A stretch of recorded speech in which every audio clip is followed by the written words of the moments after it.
Assalamualaikum hörmətli abunəçilər, YouTube küzətuvçuları. Bugün 31 iyul 2026-cı il.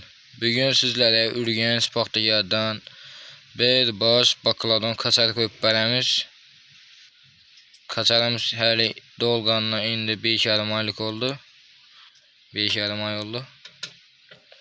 Öcəkimiz niyə biçər sənətli kəsər sağana qarantiya bərəmiş.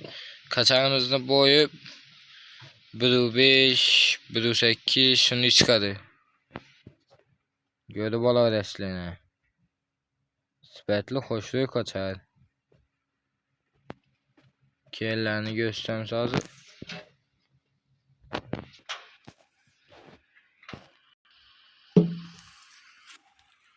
Yine kaçarımızın kelləri.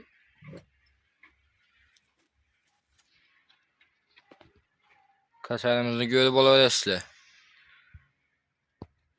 Kaçarımızın baxarsan gələ donmasaq 13 milyon baxa aytanmaz.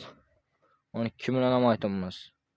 Balıqlarına 11,5 milyon aytanmaz. 11 milyon baxa aytıb koyub bərəmiz qayıtıb gəlişib dastavki etib bərəmiz.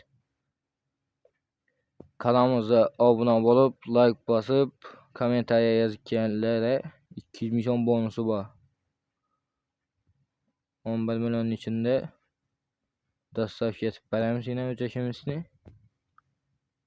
Xarızın bo'lib dastavkilərimiz bepul. Öcəkimiz kimə yaxsa telefon tip gələ adreslə. Telefon nömrəmiz 77'lik 115 48 38. Mənzilimiz başta etib ötəcəyimiz Ürgənc Paxtagər 9 axırında boladı.